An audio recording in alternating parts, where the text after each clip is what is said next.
Economic experts are increasingly sounding the alarm about a possible recession. What that is and why it matters are our first topics this Tuesday. I'm Carl Azus. A popular definition of recession is 2 consecutive quarters of decreasing economic growth. Sounds technical and maybe not something of major concern, so why is it? A healthy economy is always growing. It's always expanding. So if you have at least 2 quarters in a row, basically a 6-month period or more when the economy is shrinking, you're likely to see company sales drop, gross domestic product drop, exports drop, people losing jobs and having trouble finding new ones, and consumers spending less money on goods. That's not all happening right now. The U.S. economy did contract or shrink in the first quarter of this year, but consumer spending was strong in the winter and early spring, and the jobs picture is overall a good one. The unemployment rate is very low, and the economy has added 400,000 jobs or more in each month of 2022. These are some reasons why President Joe Biden said last month that he wasn't concerned about a recession anytime soon. However, there are economic storm clouds over America. Inflation is a big one we've talked about. The jump in prices of many things we buy hit their highest levels in decades last year, and they've only gotten worse since then. The president's critics blame his policies for driving up oil prices, which are a major factor in inflation, and they say government spending from the $1.9 trillion COVID relief package he signed last year also caused inflation to get worse. That package came in addition to those passed during the Trump administration. Inflation is expected to be a major issue in the upcoming U.S. midterm elections, one that could hurt President Biden's fellow Democrats who currently control both chambers of Congress. America's central bank, the Federal Reserve, says keeping prices in check is really its job, not the president's, but even the Fed's been criticized for its response to inflation. Has this booming pandemic economy run out of steam? Despite widespread job growth, a housing market frenzy, and a monster gain on the S&P 500 last year, many economists and CEOs now warn a recession could be looming. As the Federal Reserve tries to tame high inflation by aggressively hiking interest rates, even the head of the Fed himself admits central bankers probably should have acted sooner. Hindsight says we should have moved earlier. We're going to use our tools and we're going to get this done. Now the challenge for the Fed is this: slowing the economy enough to get inflation under control, but not so much that it lurches into recession. It's the search for the so-called soft landing, but it won't be easy. The chances of pulling off are very, very low because they have to push up the unemployment rate. And in the past, when you've pushed up the unemployment rate, you've almost never been able to avoid a full-fledged recession. As recession fears grow, investors are dumping stocks and other risky assets. Everything from the tech sector to retail stocks to Bitcoin has plunged. Other factors like Russia's invasion of Ukraine and COVID-19 lockdowns in China, they aren't helping the outlook. So if the U.S. economy does slide into recession, what shape will it take? There's an alphabet soup of possibilities. The V-shaped curve is the best case scenario. It's a sharp drop followed by an equally sharp recovery. Often that results from a one-time shock to the economy, like we saw at the beginning of the pandemic. The U-shaped curve is a more drawn-out recession that takes a few years for GDP to fully recover. Now, that occurred in the mid-1970s during the oil crisis and a period of stagflation. Then there's the dreaded L-shaped or hockey stick recession. That's the worst case. That's when a prolonged recession turns into a full-blown depression. The Great Depression is a classic example. But some economists argue the financial crisis, which started in 2007 and took nearly 6 years for a full recovery, also met that L-shaped definition.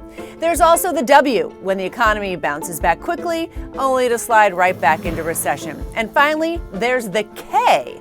Now, that's when different sectors of the economy rebound more quickly than others, creating 2 separate recovery lines. Some economists argue that's what really happened after the start of the pandemic, when low-income workers were the last to feel the economy come back. That's a lot of letters, but remember, a recession is just a possibility at this point. Still, it's one economists are treating very seriously. I was talking to a bunch of professional forecasters the other day, and one after another said they can't remember an environment where it was this uncertain. The lockdowns in China on top of an already fragile economy, war in Europe, galloping inflation in the United States. You have the makings of a perfect storm global recession. It's a risk, it's not a certainty, but it's a pretty scary risk. A risk that American families are increasingly beginning to fear. 10-second trivia. Speedy was once a mascot of which restaurant chain? Checkers, Wendy's, Steak and Shake, or McDonald's? In the 1950s, Speedy smiled on signs and bags for McDonald's. In Russia, hundreds of foreign companies have cut back on operations, suspended them for the time being, or quit doing business there altogether since Russia's military invaded Ukraine on February 24th. McDonald's, which had temporarily shut down almost 850 restaurants in Russia, just announced it's leaving the country for good. The burger chain says the humanitarian crisis caused by the war in Ukraine, plus an unpredictable operating environment, contributed to its decision to sell its Russia business. The jobs of more than 60,000 employees are now in question, and McDonald's could take a hit as its 955 locations in Russia and Ukraine combined accounted for 9% of its revenue last year. The decision closes the door on more than 30 years of McDonald's operations in Russia. Here's a very different sounding CNN report from 1990 when that door was opened.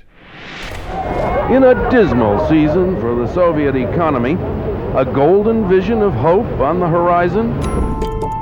Stay tuned for CNN.com. Wednesday, after a dozen years of preparation, McDonald's opens its largest restaurant in its 52nd country. Payment in rubles only, unlike the new hard currency stores which have made life seem better for foreigners and privileged Russians, but left the great majority resentfully out in the cold. Inside, room for 700 with an international motif that combines Big Ben with Big Mac. For the novice, instructions on what to order with your cheeseburger. Maybe a milkshake, glorying in the name Morozhniye Cocktail, ice cream cocktail. 600 young Soviets have had a month of training in a way of working unfamiliar to the Soviet Union, fast and hard. The usual order of the day here is service with a snarl. But McDonald's has set out to change that with a zeal which is only partly missionary. We're certainly going to make money here. We're not evangelists, although it's sort of neat to see the young crews and to see them smile and to say, thank you, please come back again. And the Soviet kids in uniform sure look like converts. People, they are very nice. They are always smiling. And as you know, in Moscow, not in every restaurant you can find smiling people. A meal here will cost 2 or 3 hours' wages for the average Soviet citizen, but he may think it's worth it. Here's the competition. A place that sells pilmeni, meat-filled dumplings, guaranteed to stay with you. Muscovites are used to queuing up for something to eat. The difference at McDonald's is they promise there'll be something left when you get to the head of the line.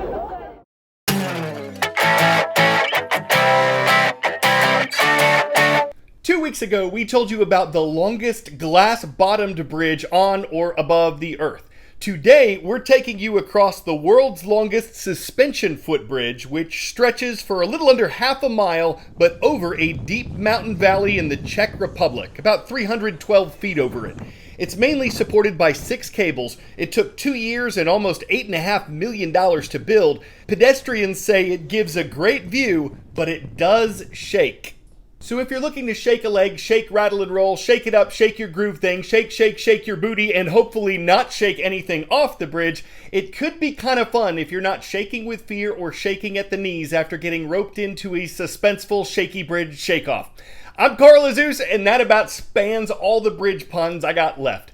Massabesic Middle School, shout out to our viewers in Waterboro, Maine for subscribing and leaving a comment at youtube.com/CNN.